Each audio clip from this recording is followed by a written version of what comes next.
You kept showing up, every time, without being asked, without needing a reason. You reached out first. You made the plans. You checked in. You remembered the small things, the things that mattered to them, and you showed up for those things too. And you told yourself, this is just how I love. This is just who I am.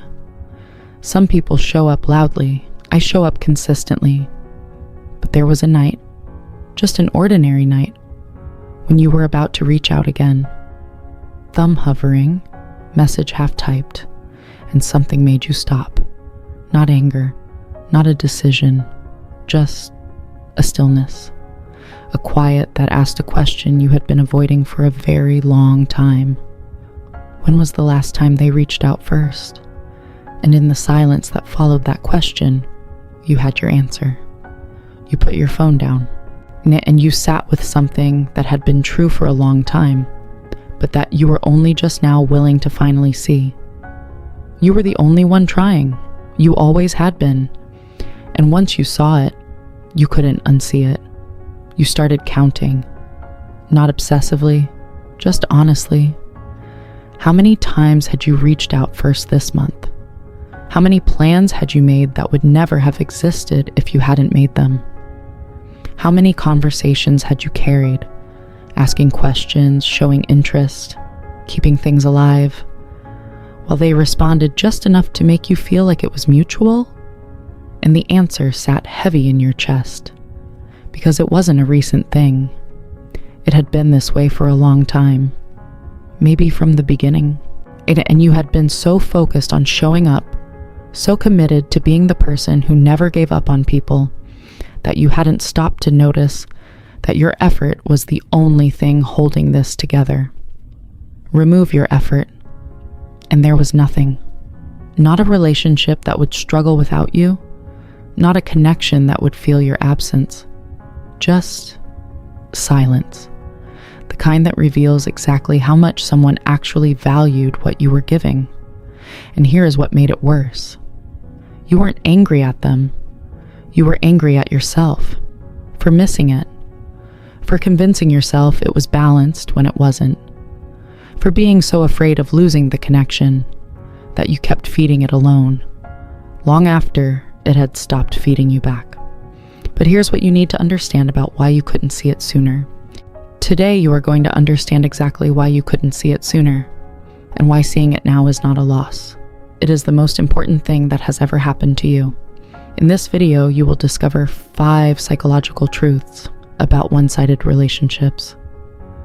Why they happen, what they do to you, and what the moment of clarity you just had means for every relationship you will ever have from this point forward. Stay with me until the end, because the last step contains something that will change the way you see yourself and what you deserve forever. Step 1. Why one-sided effort is so hard to see. The psychology of hope and denial. Here is the uncomfortable truth. You saw the signs. You felt the imbalance. Long before that night when you stopped with your thumb hovering over the send button, some part of you already knew. So why didn't you see it sooner? Because hope is one of the most powerful psychological forces in the human mind. And when hope gets attached to a person, it does something dangerous. It filters reality. It takes every small gesture, every moment of warmth, every occasional effort they made, and magnifies it, while quietly minimizing everything that didn't fit the story you needed to believe. Psychologists call this confirmation bias in attachment. It means when you are emotionally invested in someone, your brain unconsciously collects evidence that the relationship is working and discards evidence that it isn't. Picture this. They texted you first, once, after 3 weeks of silence, and your brain lit up. See, they do care. They are just busy. They show love differently. And you held on to that one text for weeks. Let it justify the imbalance. Let it reset your patience. Let it give you enough hope to keep trying. That is not weakness. That is your brain doing exactly what it was designed to do. Protect the attachments it has already formed. Because losing a connection, even an unequal one, triggers the same psychological pain as any other loss. But here's what nobody tells you about hope in one-sided relationships. Hope is not always about the other person. Sometimes hope is about you, about the version of yourself that chose this person, that invested in them, that believed in what this could be. Letting go of the hope means letting go of that version of yourself too. And that, not the person, is often what makes it so impossibly hard to see clearly. But now you see it, and that changes everything. Because what happens in step 2 will show you exactly what carrying this alone has been doing to you, in ways you may not have fully felt yet, but will recognize immediately when you hear them. Step 2, what carrying a relationship alone does to your self-worth. Over time, this one is going to hurt a little. Not because it is harsh, but because it is true in a way that most people feel, but never fully name. When you are the only one trying in a relationship, something happens to you that has nothing to do with the other person. Something that happens quietly, internally. In the way you begin to see yourself, you start to shrink. Not dramatically, not all at once, but slowly, almost imperceptibly, you begin to adjust your expectations downward. You stop asking for as much. You stop expressing what you need. You tell yourself you are being mature, selfless, understanding. But here is what is actually happening underneath all of that. You are learning, at a cellular level, that your needs are not worth advocating for. That your presence is something people tolerate rather than seek out. That effort in relationships flows one direction, outward from you. And that is simply how it is. Picture this. You plan something, put real thought into it, because you wanted them to feel valued. They showed up late, distracted, checked their phone twice, said it was great, and left. And you told yourself it was fine. But somewhere inside you, something registered that moment, filed it away alongside all the other moments just like it. And without you consciously deciding anything, your sense of what you deserve quietly adjusted to match the evidence you kept collecting. This is what psychologists call self-worth erosion through relational neglect. It is not a single devastating blow. It is 1,000 small moments of not being chosen, accumulating silently, until one day you realize you have stopped expecting to be chosen at all. And the most painful part? You did it to yourself, not intentionally, not out of weakness, but out of love for someone who was never loving you back with the same intensity. You gave them the power to define your worth, without either of you ever realizing it was happening. Stop. Because this next part is where everything starts to shift. Step 3, the moment clarity arrives. And why it feels like grief instead of relief. Here is something nobody prepares you for. The moment you finally see the truth about a one-sided relationship, it does not feel like freedom. It feels like loss. And that confuses people. Because from the outside, clarity looks like a gift, like finally having the answer, like the fog lifting and everything becoming visible at last. But from the inside, it feels like standing in the rubble of something you built with your own hands, looking at what remains, and realizing that most of what you thought existed never did. That specific grief, the grief of losing something you never actually had, is one of the most disorienting experiences a human being can go through. Picture this. You are driving home one evening. Nothing dramatic happened. No argument, no final moment, just a quiet, ordinary drive. And somewhere between one traffic light and the next, it lands, fully, completely, without warning. They were never going to try the way you tried. Not because they couldn't, but because they didn't need to. Because you were always going to do it for them, and you pull over. Not because you planned to, but because suddenly you need a moment that the road can't hold. That moment in the car, that quiet devastation of finally knowing, is not weakness. It is not you falling apart. It is your mind releasing something it has been holding together through sheer force of hope for a very long time. Feel it. Don't rush it. Don't immediately replace it with anger or logic or the urge to confront them or explain yourself. Just feel it. Yeah, because on the other side of that grief is something you have not felt in a very long time. Yourself, clearly. Without the distortion of hope that was never going to be fulfilled.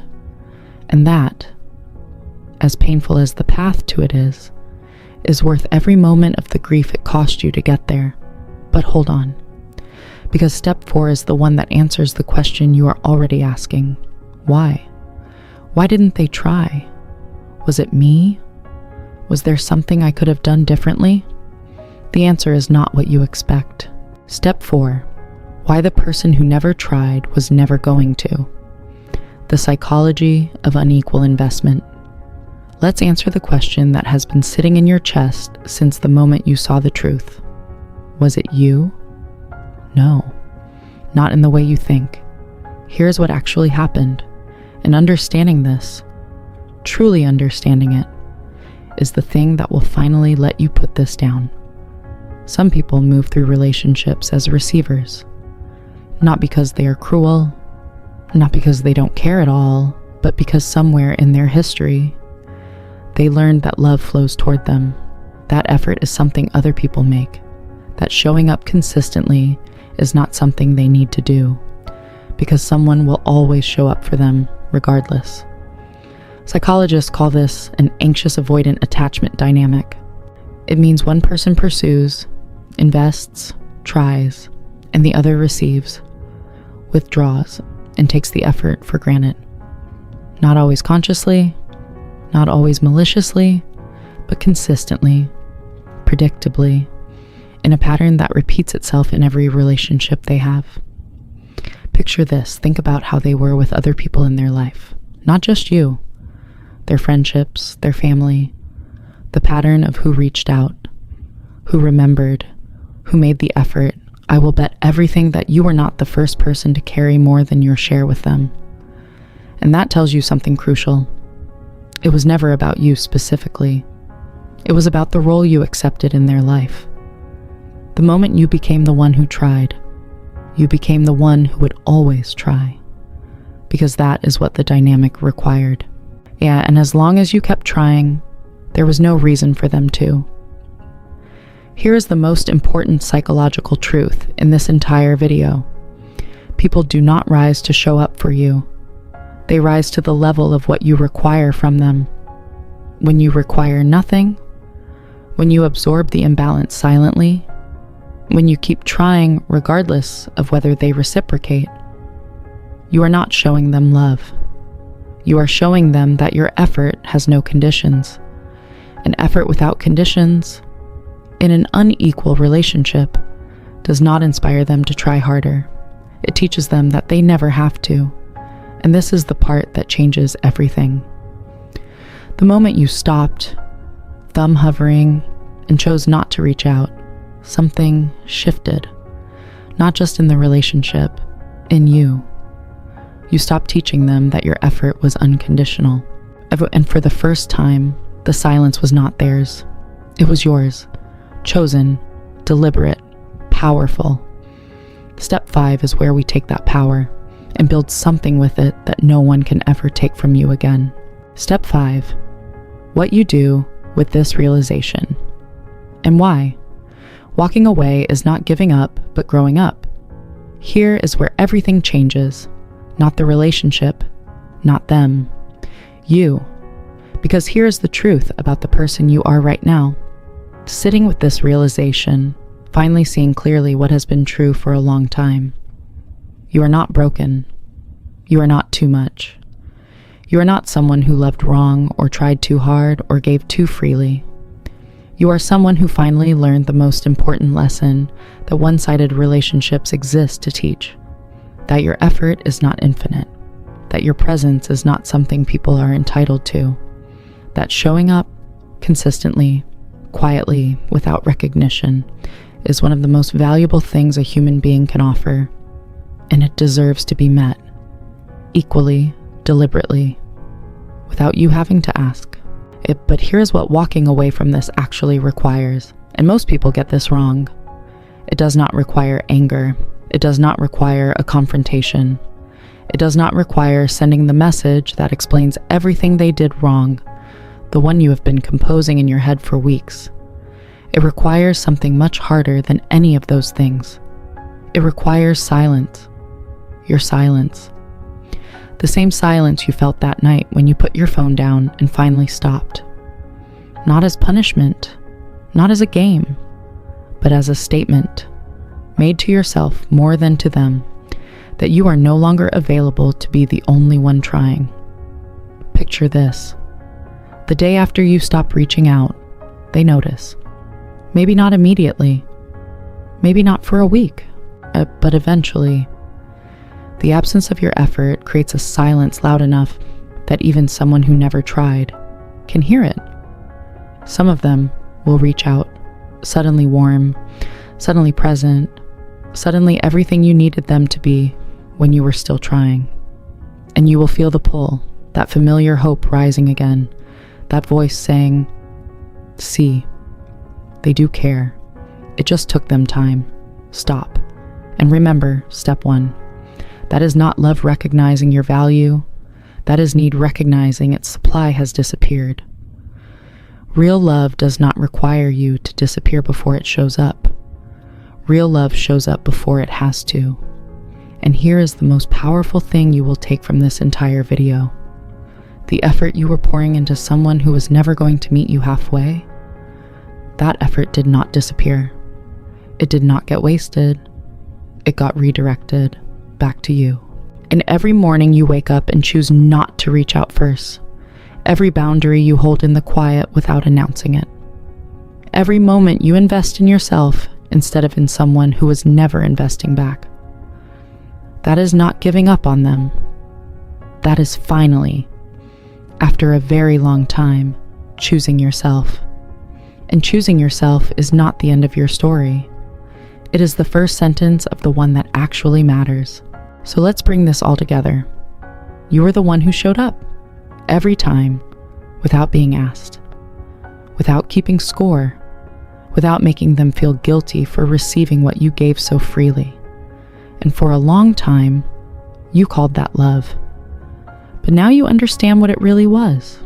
It was you, carrying something alone that was always meant to be shared, pouring yourself into a connection that only flowed one direction, shrinking your needs, silencing your doubts, holding on to hope long after the evidence had stopped supporting it.